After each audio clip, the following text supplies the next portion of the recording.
संवाद गर्नको लागि पुण्य गौतम हुनुहुन्छ। पुण्य सर नमस्ते, यहाँलाई स्वागत छ। Thank you so much. Sushila Karki नेतृत्वको सरकार जेनजी आन्दोलनकै जगमा बनेको, तर तिनै जेनजीहरूलाई भेट्न सुशीला कार्की अग्रसर भएको देखिँदैनन् अहिले, भन्नाले भागिरहेकी छिन्, जेनजीहरूबाट टाढा भइरहेकी छिन्।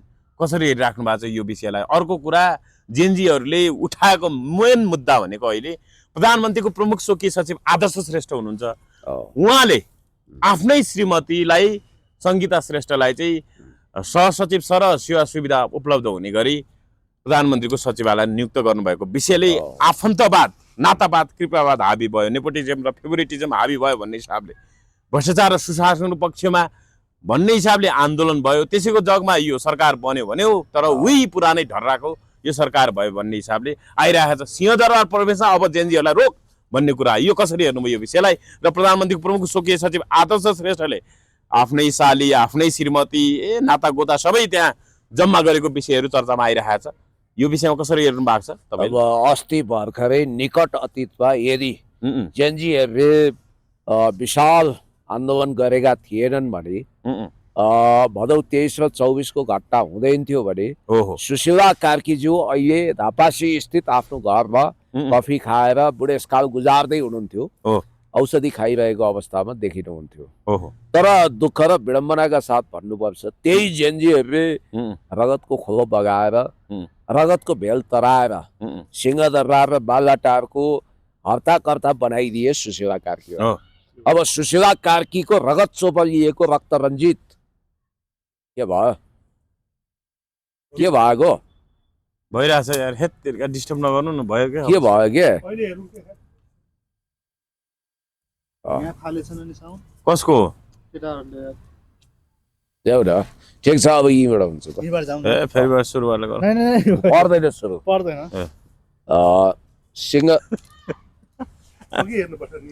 सिंहदरबार र बालुवाटारमा सुशीला कार्की जुन आसनमा ढलिबली गरिरहनु भएको छ, त्यो आसनमा जेनजीहरूको रगत चोपलिएको होइन। उनीहरूलाई नै अहिले सिंहदरबार प्रवेशमा रोक लगाइयो। हेर्नुहोस् त, अहिले पुरा सुरक्षाकर्मीले पुरै घेरिराखेको छ सिंहदरबार प्रवेशमा। अब जेनजीहरूलाई रोक भन्ने कुरा आइरहेको छ।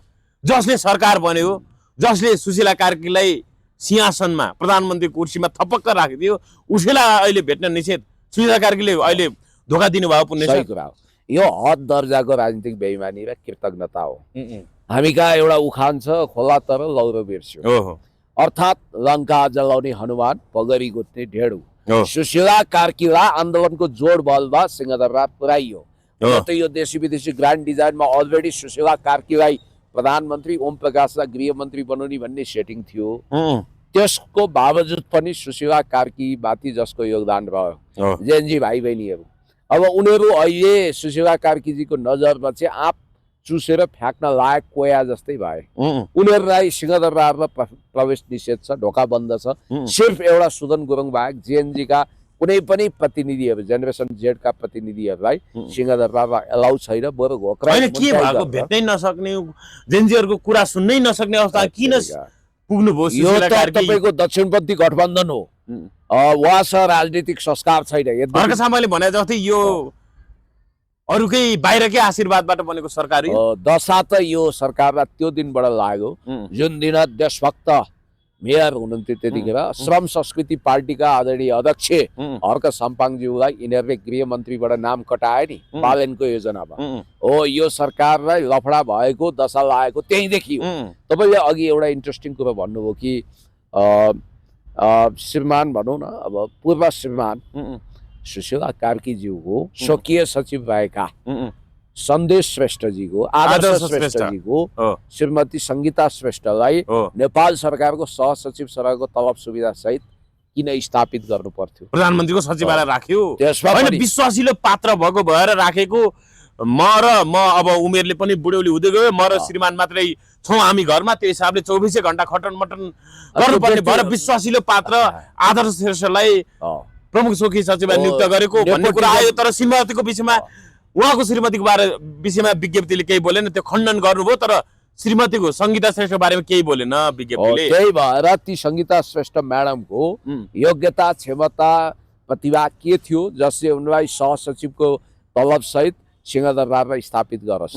के उनी घरेलु सेविका हुन्? त्यसो भए किनभने अब बुढेसकाल लाग्यो के गर्यो भने त किन प्रधानमन्त्री भए आउनु त जाहिर खान, पहिलो कुरो। दोस्रो कुरो भनेको हैन, आफन्तलाई नातावाद क्रियावाद भर्ती गर्नु भने त्यो एक ठाउँको भ्रष्टाचारै हो हैन? नेपोटिजमको योभन्दा चुत्तो उदाहरण अहिले हैन, यो पनि भ्रष्टाचार हो एकदमै हैन? यो पनि भ्रष्टाचार विरुद्धको सरकार भने आफै भ्रष्टाचार गर्दै हिँडेको जस्तो देखियो। अर्को कुरो के छ भने तपाईको सुशीला कार्कीले जे प्रतिबद्धता व्यक्त गर्नुभएको थियो प्रधानमन्त्री बन्नु अगाडि, के भन्नुभएको थियो? भ्रष्टाचार विरुद्ध सशक्त कदम चाल्छु, 5 दिनभित्र भ्रष्टाचारी ठेगान लाग्छन्। अब अहिले त उहाँहरू आफै सम्पत्ति विवरण सार्वजनिक गर्न सकिरहनु भएको छैन। भ्रष्टाचारको संरक्षक जस्तो उहाँहरू आफै भइरहनु भएको छ। उहाँहरू आफै अनियमितताको हेडमास्टर जस्तो भइरहनु भएको छ। चुनाव मुखले भन्नुहुन्छ चुनाव गर्ने छाटकाट छैन, मुखमा राम छ, बगलीमा छोरा छ। यसलाई अब मलाई त कहिले के लाग्छ भने नेपालका धेरै जसो शासक प्रशासकहरूमा एक हिसाबले नार्सिसिस्ट पर्सनालिटी डिसअर्डर छ।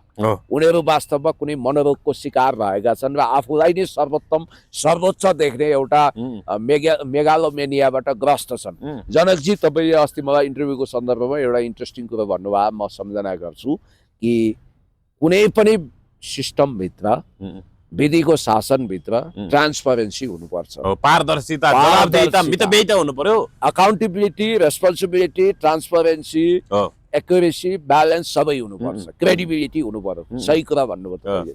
अब यहाँनिर के देखियो एउटा इन्ट्रेस्टिङ कुरो भनेको, अब हामीलाई विदेशी तागतले बनायो, उनीहरू सर्वशक्तिमान छन्, तिमीहरू र हामी किन गर्ने भन्ने बाहेक उहाँको ध्यान छैन। अब उहाँलाई एउटै कुरोको चिन्ता के छ भने सर्वोच्च अदालतमा जुन मुद्दा परेको छ नि, हो त्यो मुद्दा अन्तर्गत चाहिँ यो सरकारलाई गैर संवैधानिक करार गरेर कुनै पनि दिन श्रीमान कल्याण श्रेष्ठको इन्ट्रेस्टमा यो सरकार टोपल डाउन हुन सक्छ, अपदस्थ हुन सक्छ भन्ने उहाँलाई लागेको छ। अब चुनाव भन्नुहुन्छ, चुनाव गर्ने राजनीतिक वातावरण बनाउनुहुन्न, निर्वाचन आयोग जति प्रोएक्टिभ हुन खोजेको छ त्यसमा बाधा हालिएको छ। उहाँहरूको ध्यान त मोहम्मद युनुसले बङ्गलादेशमा जस्तो आफ्नो आयु लम्ब्याई र इन्ट्रेस्टिङ कुरो तपाईँलाई म गरिदिन्छु कि सुशीला कार्की म्याडमले अहिले ओम प्रकाश अरियालमाथि जति डिपेन्ड हुनुभएको छ नि, यसको परिणाम पछि देख्नुहुन्छ। र अहिले दलहरूमाथि घात गरेर मान्छे सुशीला कार्कीले अब सरकार छाड्दा नि भयो, उहाँ चलाउन सक्नुहुन्न भन्ने कुरा देखिन थाल्यो। जसले सरकार बने उसैलाई भेट्न नसक्ने, उसकै माग पूरा गर्न नसक्ने, नातावाद क्रियावाद हावी गराउने यो ढङ्गको भ्रष्टाचारको नयाँ नमुना अथवा पुरानै नमुना अनुसार काम गर्यो भने त यो सरकार किन चाहियो भनेर जेनजीहरूले त भन्न थाले।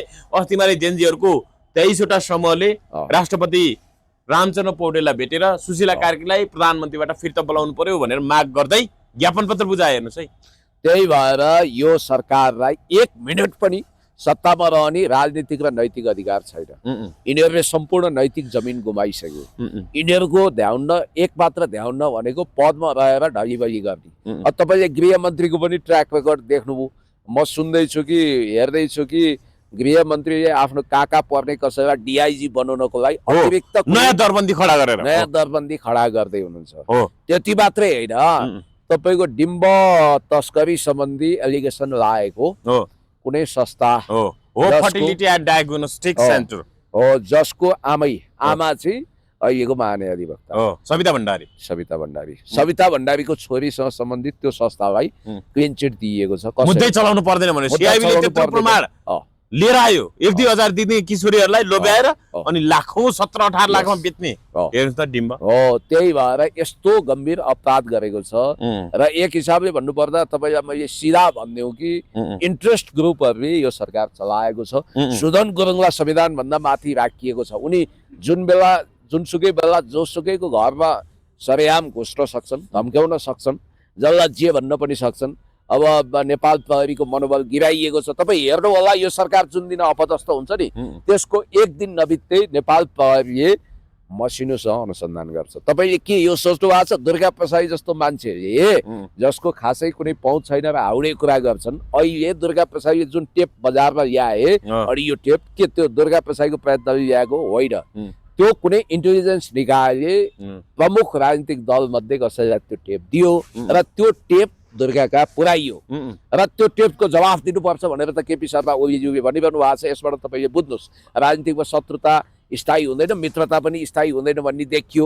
एनिमी र पर्मानेन्ट फ्रेन्डली त्यसो त केपीओलीले पनि 32 करोडको कम्बोडियामा टेलिकममा लगानी भएको भने दुर्गा प्रसादले ल्याथे, त्यसको पनि त जवाफ दिनु पर्ला, परीक्षण हुनु पर्ला नि। केपीओलीले त्यो पनि त भन्न सक्छ। त्यसको त उनले होइन ल, कमसेकम केपीओलीले त के भन्नुभएको छ भने त्यो होइन, प्रमाणित गर्छौ भने म बरु थपेर दिन्छु भन्नुभएको छ। सुशीला कार्कीले यदि यो झुटो हो भने त फोरेन्सिक जाँच गरेर हैन मार्नुपर्छ नेताहरूलाई भन्नुभएको छ उहाँले त सिद्धाउनु पर्छ। त्यो भिडियो अनुसार त त्यो क्यासेट परीक्षण हुनु पर्यो भनेर केपीओली भनिरहेको छ। प्रधानमन्त्रीबाट हात धोएको भोलिपल्ट उहाँमाथि छानबिन हुन्छ, सुदन गुरुङमाथि हुन्छ, बालेन शाहमाथि हुन्छ।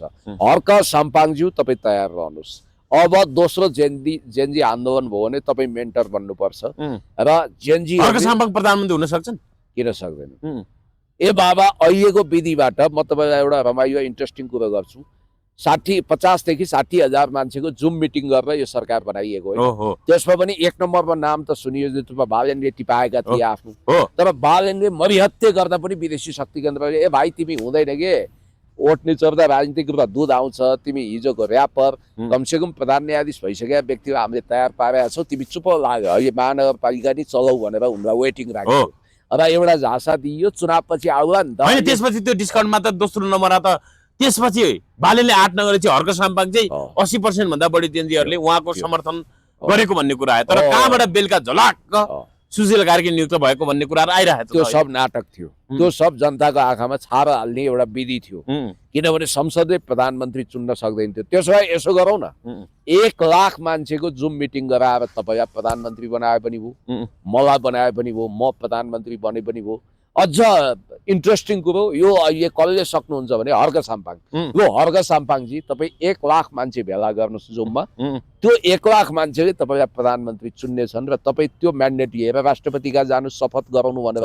किनभने सुशीला कार्की नचुनिएको सुशीला कार्की सिंहदरबारमा छिन्, म त चुनिएको मान्छे हुँ, म हिम्मत त्यो हिसाबले त हर्क साम्पाङ माथि हो सुशील कार्की भन्दा। सुशील कार्की बन्न मिल्छ भने हर्क साम्पाङ किन नमिल्ने? हेर्नु 5 वर्षभित्र उहाँले यदि मैले भ्रष्टाचार गरेँ मलाई झुन्ड्याउनु भन्नुभएको छ, भ्रष्टाचार 1 रुपैयाँ हादिनु भन्नुभएको छ। त्यही भएर हिलो बदलमा चटाइमा गुन्द्रीमा बसेर देश जनता विकास समृद्धिको पक्षमा रात्र खटेको, जिन्दगीकै जोखिम मोलेको, राष्ट्रवादी अभियान सुरु गरेको, श्रम संस्कृतिलाई आधार बनाएर अहिले त तपाईँले सुम्निमा पारुआङ पार्कको शिलान्यास हो। त्यस्तो पात्र हर्क साम्पाङलाई दरकिनार गरेर, त्यो पनि कारण के रहेछ भने बालेन शाहले उनको नाम देख्न सकेनन्। सुशीला कार्कीज्यू ओम प्रकाशलाई कानुन मन्त्रालयमा सेटल गरेर भने पनि ठिकै छ त, हर्क साम्पाङलाई हामी गृहमन्त्रीमा स्वीकार्न सक्छौँ भन्ने मेन्टालिटीमा हुनुहुन्थ्यो। तर यही बालुवाटारमा बालेन शाह हावी भएर यस खालको कुकर्म दुष्कर्म भएको अवस्था छ। र अर्को इन्ट्रेस्टिङ कुरो म तपाईँलाई के गरिदिन्छु भने, अब गैर संवैधानिक ढङ्गले सुशीला कार्कीले कानुन ची भएर प्रधान न्यायाधीश भएर पनि कानुनको गला घोटेर आफू सिंहदरबारमा रक्तरञ्जित कुर्सीमा सवार हुँदाखेरि यो बाघको घोडा चढे सरह हुन्छ, यस्तो दुस्साहस गर्नु हुँदैन है, यो जनविरोधी काम हो भनेर हर्क साम्पाङले फेरि 1 लाख भेला गरेर आफूलाई प्रधानमन्त्री मोबाइलबाट चुन्नुहुन्न, यो मलाई थाहा छ। तर सुशीला कार्कीलाई त के छ र, नेपालको इतिहासमा first time in Nepalese history पहिलो चिफ जस्टिस, फिमेल चिफ जस्टिसको इतिहास रचना गर्नु र उहाँको खातामा अर्को पनि रेकर्ड रह्यो, पहिलो नेपालको प्रधानमन्त्री महिला प्रधानमन्त्री। तर के भयो, उहाँले पहिलो महिला न्यायाधिवक्ता महान्यायाधिवक्ता नियुक्त गर्नु, तर विवाद भयो। अनि अर्को इन्ट्रेस्टिङ कुरा तपाईँलाई म गरिदिन्छु, सुशीला कार्कीको यो सरकारले प्रत्यक्ष निर्वाचित कार्यकारी प्रमुखको चुनाव गराउन सक्यो। प्रवासमा रहेका नेपालीहरूलाई मताधिकार दिइयोस् भनेर आन्दोलन गरिरहेको जेनजीलाई कराप झाप बनाएर किन लानु पर्छ? हैन, उहाँ त विपक्षमा त्यो अघि जुन तपाईले मुद्दा उठाउनु भयो त्यो त त्यसको त विपक्ष हुनुहुन्छ भन्ने कुरा आयो त। विपक्ष सिरियाको विषय उठाउँदै अर्सद भन्नुहुन्छ, बसर अल असदको कुरा गर्दै बसर अल असद पनि भन्न जान्नुहुन्न। त्यसकारण हेर्नुहोस् जेनजी भाइ बहिनीहरू, तपाईँहरूमाथि कुठाराघात भयो। 70 जना नेपाल आमाका सपुतहरूले आफ्नो अमूल्य रगत बगाएका छन्। अनि उहाँ चाहिँ कुनै जेनजीको फ्यामिलीमा गएर शहीद परिवारमा गएर कठैबाट आफ्नै सन्तान गुमे जसरी रुनुभयो, त्यो क्रोकोडाइल आँसु, त्यो गोहीको आँसु, त्यो सुरो आँसु, त्यो ग्लासरिन आँसुको के अर्थ? जबकि उहाँको छोरा त सुविधा सम्पन्न पश्चिमा देशमा सेन्ट्रल बिजनेस पार्क बनाएर अमेरिकामा हैन बनाएर बसेका छन्, ढलिबली गरेका छन्। भन्नासाथ के नेपाली जनतालाई बेवकुफ बनाइरहने, नेपाली जनतालाई जाँतो मुनि जसरी पिसिन्छ नि त्यसै गरी पिसिरहने, नेपाली जनताहरू तपाईँको नारा तपाईँको जुवामुनि पिसिन अभिशप्त छन्। त्यही भएर मैले भने जनकजी एउटा कुरो के छ भने यो संसद सम्भवतः मेरो अनुमानमा सर्वोच्च अदालतले ब्याउताउनेछ। काङ्ग्रेस पनि त्यसैको पक्षमा छ। अब श्रीमान कल्याण श्रेष्ठ जसको प्रभाव धेरै छ भनिन्छ, सुशीला कार्कीलाई पनि उहाँले नै बनाएको हो, तर 2-4 कुरामा उहाँ आगो भएपछि श्रीमान कल्याण श्रेष्ठलाई संविधान संशोधन गरेर दलहरूले पहिलो बैठकले जेएनजी सहितको अन्तरिम संसद बनाउने र अन्तरिम सरकार वा कुनै काम चलाउ सरकारको नेतृत्व गर्न चाहिँ प्रधान न्यायाधीश वा लब्ध प्रतिष्ठित व्यक्तिहरू योग्य हुनेछन् भन्ने एउटा प्रावधान राखेर त्यसलाई 2/3 पास गरेर श्रीमान कल्याण श्रेष्ठलाई सुशीलाको ठाउँमा राखेर चुनाव गराउने योजनामा दलहरू छन्। त्यसकारण यो सरकारको आयु धेरै छैन भनिन्छ। अब होइन, अहिले जस्तो संसद विघटनका विरुद्ध सर्वोच्च जुन ललित परेको छ, हिजो मात्रै एमाले अब सर्वोच्च पनि गयो, निवेदन पनि दियो, फेरि दल दर्ता पनि गर्यो होइन। भन्नाले ऊ चुनावको तयारी पनि गर्दैछ, यो सरकार विरुद्ध पनि जाँदैछ कानुनी हिसाबले। मैले भन्नु खोजेँ यो भन्दा अगाडि नै दर्जनौं रिटहरू 16-17वटा रिट परेको छ यो संसद विघटन विरुद्ध, यो सरकार विरुद्ध। तर अहिले चाहिँ अब लिखित जवाब माग गरेको विषयमा चाहिँ प्रधानमन्त्रीले अथवा सर्वोच्च अदालतले लिखित जवाब पेश गर्न माग गरे प्रधानमन्त्री सहित अरू मन्त्री परिषद कार्यालयलाई। तर प्रधानमन्त्रीले म्याद तामेली भन्नाले त्यो बुझ्नै मान्नु भएको छैन, त्यो पत्रै बुझ्नु भएको छैन भन्ने कुरा। उहाँले पूर्व प्रधान न्यायाधीश भनेर लेखेको ठाउँमा प्रधानमन्त्री लेख्नुपर्छ भनेर त्यो म्याद तामेली बुझ्न चाहिँ अस्वीकार गरेको भन्ने कुरा हो। कसरी हेर्नु? कानुनी राज्यको धजिया उहाँले उडाउनु भएको छ। सुशीला कार्कीज्यू, तपाईँ प्रधानमन्त्री हुने सौभाग्य प्राप्त गर्नुभयो। सुरुवात उहाँ पूर्व प्रधान न्यायाधीश त हो नि होइन? हो नि, अवश्य। पूर्व प्रधान न्यायाधीश लेख्न पाइँदैन, प्रधानमन्त्री लेख्नु पर्यो मलाई भनेर। तपाईँको मुद्दाको मिसिलको मुख्य जड भने चाहिँ फेरि पूर्व प्रधान न्यायाधीश भएको मान्छे प्रधानमन्त्री बन्नु पाइँदैन भन्ने हिसाबले मैले त्यसरी मुद्दा हालेको हो भनेर भन्छ। ठिकेदार रस्टु भने उहाँलाई अदालतबाट झन् गाह्रो होला, उहाँलाई लागेको होला। म सुन्दैछु ओम प्रकाश अरियालले ढुक्क हुनुहोस् प्रधानमन्त्रीज्यू, मैले कुरा मिलाइसकेका छु भन्नुभएको छ अरे। धेरै ढुक्क नहुनुहोस्, किनभने सर्वोच्च अदालतले अनप्रेडिक्टेबल भर्डिक्ट दिन सक्छ यो विषयमा। तपाईँ त्यो कुरामा हात लम्काउने, आँखा चम्काउने गर्ने भन्दा पनि तपाईँ एकदम अलर्ट भएर बस्नुहोस्, पहिलो कुरो। दोस्रो कुरो, तपाईँहरूलाई एउटा जानकारी गरौँ, यो त कास्टिङ हो, यो ट्रेलर हो। दुर्गा प्रसाई जसको माध्यमद्वारा अहिले अडियोहरू सार्वजनिक गरिएको छ, पाइपलाइनमा कम्तीमा 5वटा अडियो दुर्गालाई अहिले पनि पठाइने आश्वासन दिएको छ। दुर्गालाई ठ्याक्कै पठाइयो भने त उनले तत्काल प्रसारण गर्लान् भनेर एकपछि अर्को पाइपलाइनमा 5वटा अडियो दुर्गाकै माध्यमद्वारा, किन महेश बस्नेतद्वारा गर्न सकिन्थ्यो, गगन थापाद्वारा गर्न सकिन्थ्यो, किन दुर्गाको माध्यमद्वारा भने दुर्गाको माध्यमद्वारा गरेपछि यो त दलहरूले गरेको होइन भन्ने एउटा इम्प्रेसन पर्ने, अनि त्यसपछि प्रचार पनि व्यापक हुने भनेर दुर्गाको माध्यमले त्यो अडियो आयो। अब हेर्नु, योभन्दा पनि खतरा, योभन्दा पनि खतरनाक किसिमको र सुशीला कार्कीलाई साह्रै धर्म सङ्कट पार्ने 5वटा अडियोहरू पाइपलाइनमा दुर्गालाई पठाउनको निम्ति कुनै त्यही शक्ति केन्द्र जसले पहिला त्यो अडियो उपलब्ध गराएको थियो, थोरै दुर्गा प्रसाईले त्यहाँबाट अडियो ल्याएको हो र त्यो त इन्टेलिजेन्सले रेकर्ड गरेको अडियो हो।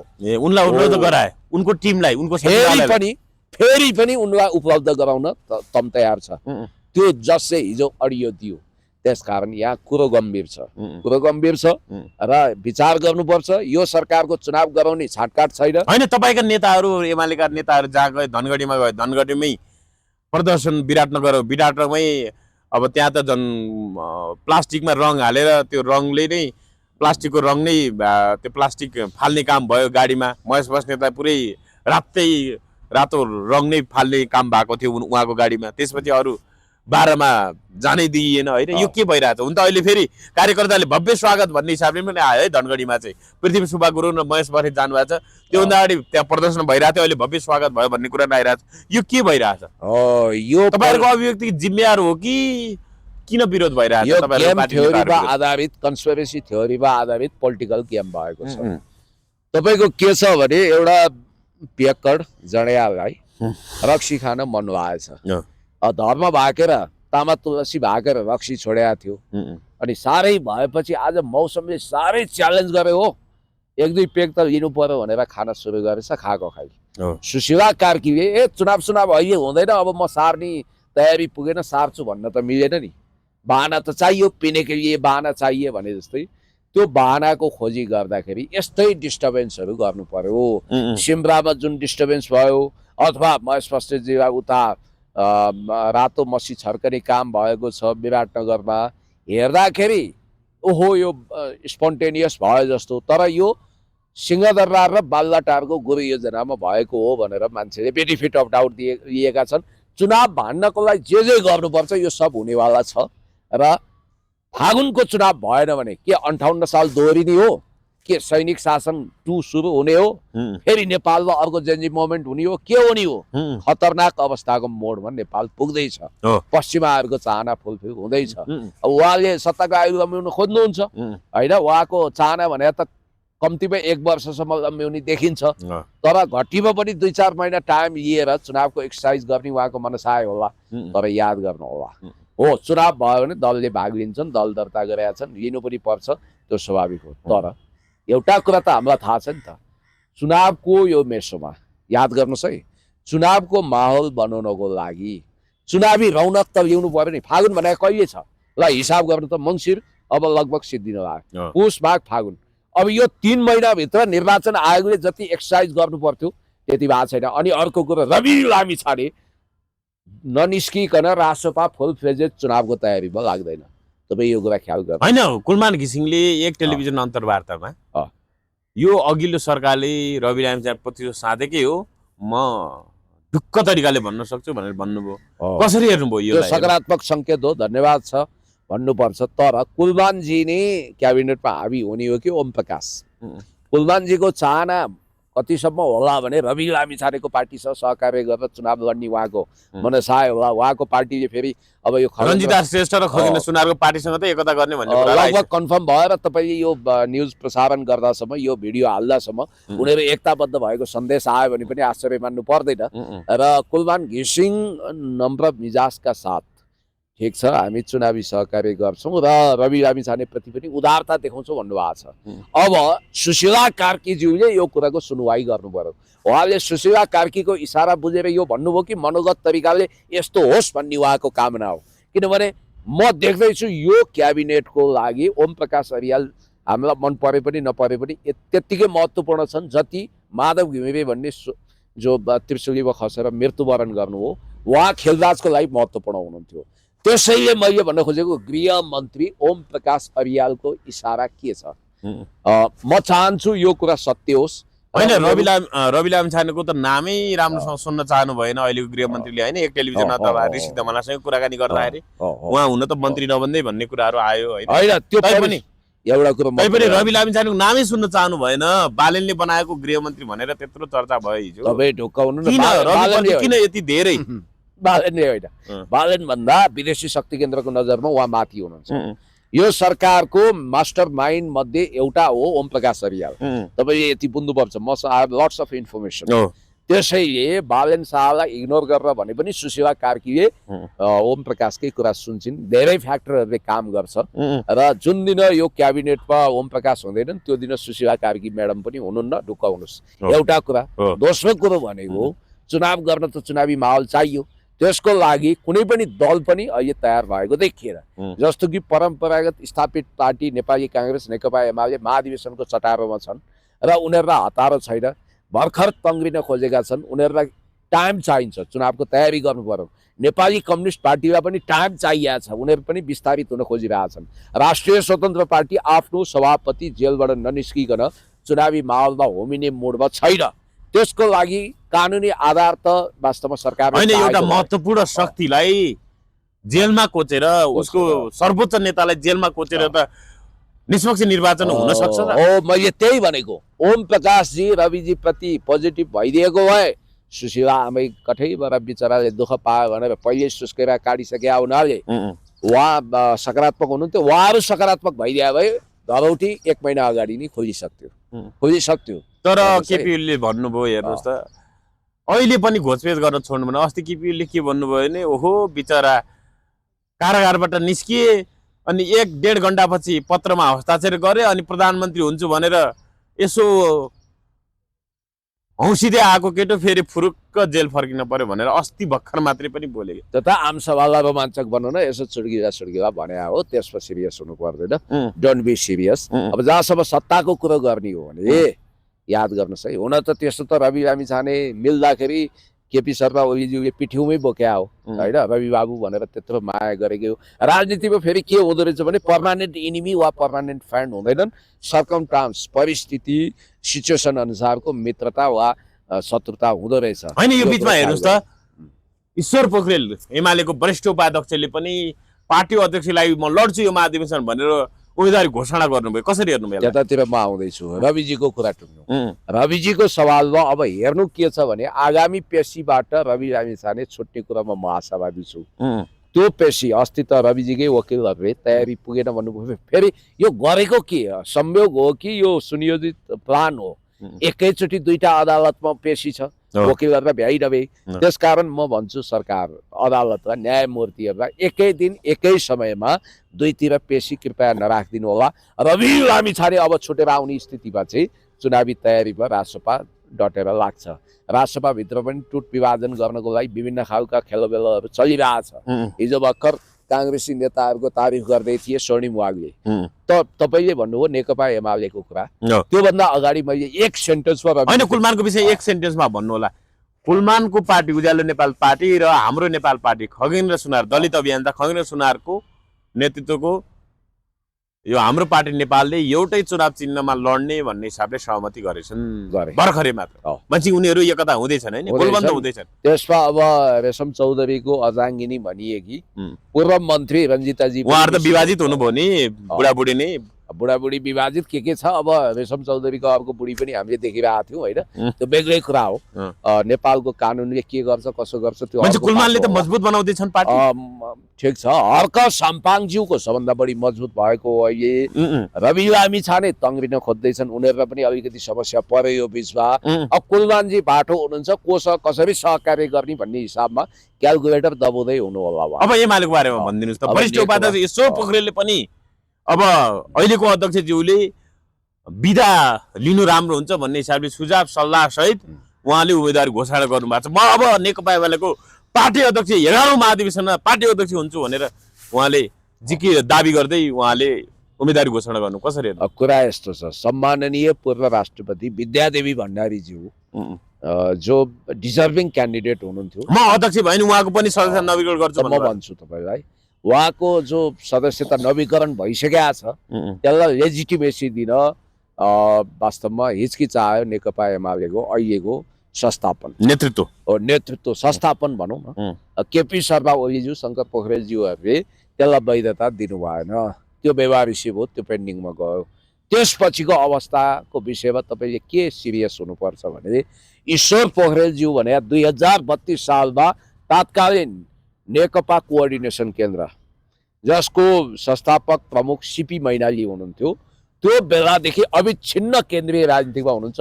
कहिलेदेखि? 2032 सालदेखि आजसम्म उहाँ घरि पोलिट ब्युरो सदस्य, घरि स्थायी समिति सदस्य, घरि पदाधिकारी, घरि महासचिव, घरि उपाध्यक्ष, घरि वरिष्ठ उपाध्यक्ष हुँदै अब अध्यक्षको लागि मोस्ट डिजर्भिङ क्यान्डिडेट को हो भन्दा ईश्वर पोखरेलज्यू र उहाँले विद्यादेवी भण्डारीज्यूको पनि भावनाको प्रतिनिधित्व गर्नुहुन्छ। नेकपा एमाले देशैभरि चुनाव मार्फत महाधिवेशन प्रतिनिधि छान्ने अवस्थामा चाहिँ ईश्वर पोखरेलज्यू वास्तवमा भन्ने भने अध्यक्षको लागि इलेक्टेड हुन योग्य हुनुहुन्छ। अबको अध्यक्ष एमालेको अध्यक्ष ईश्वर पोखरेल नट केपी ओली यस्तो मान्छे तपाईँ केपी ओलीको पक्ष हुनु, तपाईँ पनि वरिष्ठ उपाध्यक्ष ईश्वर पोखरेललाई अब अध्यक्ष बनाउनुपर्छ भन्ने मेरो कुरा सुन्नु न। मैले तटस्थ साक्षी भावमा भन्दा यदि जिल्लाबाट क्षेत्रबाट महाधिवेशन प्रतिनिधि मनोनित गरियो र चुनाव गरिएन भने केपी शर्मा ओलीज्यूका पक्षका महाधिवेशन प्रतिनिधिहरू व्यापक आउनेछन् र ईश्वर पोखरेललाई हराइनेछ, वा अध्यक्ष हुने सौभाग्यबाट वञ्चित हुनुहुनेछ। मेरो फ्याक्ट कुरो, यदि हरेक ठाउँमा त्यो तपाईँको सेलेक्सन नगरिकन इलेक्सन गरेर महाधिवेशन प्रतिनिधि छान्ने हो भने ईश्वर पोखरेल पक्षधर धेरै आउँछन् र महाधिवेशनमा ती प्रतिनिधिहरूले हालेको भोटको आधारमा ईश्वर पोखरेलले अध्यक्ष जित्नुहुन्छ। अब तर महेश बस्नेत भन्नुभयो ठिक छ, अब यो लोकतन्त्रमा अथवा भनौँ न हामी जुन व्यवस्थामा छौँ त्यसमा अब यो महाधिवेशन पार्टीको विधानले पनि जो कोहीलाई पनि अब पार्टी अध्यक्ष लड्नको लागि पदाधिकारी भइसके पछाडि खुला छ भन्ने हिसाबले भन्नुभयो। उहाँले के भन्नु भने तर अहिलेको अवस्थामा केपी ओलीको विकल्प छैन, केपी ओलीको पक्षमा 95% नेता कार्यकर्ता हुनुहुन्छ, ईश्वर पोखरेलको पक्षमा 5%, उहाँको हार हुन्छ, ठुलो अन्तरले हार हुन्छ ओलीसँग भनेर भन्नुभयो क्या। अब ग्रान्ड भिक्ट्री होइन ग्रान्ड डिफेट हुन्छ भनेर भन्न खोज्नुभयो होला। त्यो ओभर के भयो, त्यो ओभर कन्फिडेन्ट वाला किन आयो होला भने अब पक्कै पनि केपी शर्मा ओलीज्यू अहिले संस्थापन हुनुहुन्छ, उहाँलाई टक्कर दिने कुनै पनि पात्र छैन। हिजो भीमरावले कम्पिट गरे, उनी पनि दरकिनार रहे, माधव नेपाल पनि बाटो तताए नेकपातिर। त्यसकारण अब हीन विकल्प भनेको केपी शर्मा ओलीज्यू हो, जो अध्यक्षको लागि सर्वाधिक योग्य हुनुहुन्छ भन्ने महेशजीको मत होला। अब पार्टीभित्र प्रतिस्पर्धा हुने नै हो। ईश्वर पोखरेलले म डिजर्भिङ क्यान्डिडेट हो, मेरो योगदान छ, विद्या भण्डारीज्यूको पनि ट्रस्ट मलाई छ भन्नुभएको छ। अब विद्या भण्डारीज्यू जस्तै त म कसरी भन्न सक्छु, तर ईश्वर पोखरेल पनि सम्मानित मतका साथ अगाडि बढ्नुहुन्छ। उहाँसँग क्षमता छ, प्रतिभा छ, वाकपटुता छ, तेज तरार शैली छ, तेज हुनुहुन्छ। 2032 सालदेखि केन्द्रीय कमिटी सदस्यको रूपमा निरन्तर नेपाली राजनीतिमा प्रभाव पार्दै लगभग सेकेन्ड म्यानको रूपमा धेरै समय काम गरेको व्यक्तित्व हुनुहुन्छ। अस्ति जेन्जी मोमेन्टमा उहाँको पनि घर जलेको छ। त्यसकारणले गर्दाखेरि म तपाईलाई उहाँ अब फर्स्ट म्यान हुन डिजर्भ गर्नुहुन्छ हैन? 100%। अबको अध्यक्ष ईश्वर पोखरेल, नेकपा एमालेको 11औं महाधिवेशनबाट अध्यक्षमा कमरेड ईश्वर पोखरेल। कमरेड मैले कमरेड भने सुन्नुहोस् है, कमरेड ईश्वर पोखरेल जो वरिष्ठ उपाध्यक्ष हुनुहुन्छ, उहाँ नेकपा एमालेको अध्यक्ष मलाई चुनियोस् भनेर महाधिवेशनमा चौडा छातीका साथ जाँदै हुनुहुन्छ। अब केपी शर्मा ओलीज्यूलाई त गर्व छँदैछ, म बाहेक कोही पनि आउन सक्दैन, आई एम द ग्रेट भन्ने उहाँलाई छ। त्यसकारण हेरौँ प्रतिस्पर्धा के हुन्छ। हस्, यो महत्त्वपूर्ण संवादलाई धन्यवाद पुनः। र धेरै धेरै धन्यवाद। र एउटा इन्ट्रेस्टिङ कुरो तपाईँलाई म जाँदै जाँदै सुनाउन चाहन्छु कि सुशीला कार्कीज्यूको सरकारको आयु कतिसम्म लम्बिन्छ भन्ने कुरो अदालतले निर्धारण गर्छ भनिरहँदा पनि जेन्जी मोमेन्टको आन्तरिक तयारी भइरहेछ है, याद गर्नु हैन। मिराज ढुङ्गाना र पक्राउ परे, हुन त पक्राउ परे होइन, उता बिजुली बजारको पुलसम्म धकल्दै अनि उठाएर छोड्दियो भन्ने कुरा आयो। वास्तविक जेन्जीहरू जो फुल पनि उखाल्ने पक्षमा छैनन्, रेलिङ पनि तोड्ने पक्षमा छैनन्, हिंसाको विपक्षमा छन्। लाखौं जेन्जीहरूले यदि फागुनमा सुशीला कार्कीको सरकारले चुनाव गर्न सकेन भने सडकबाटै यो सरकारलाई अपदस्थ गरेर गोलमेज सम्मेलन गर्नेछन् र नयाँ तरिका अपनाउनेछन्। हस्, मधुर समाज, धन्यवाद।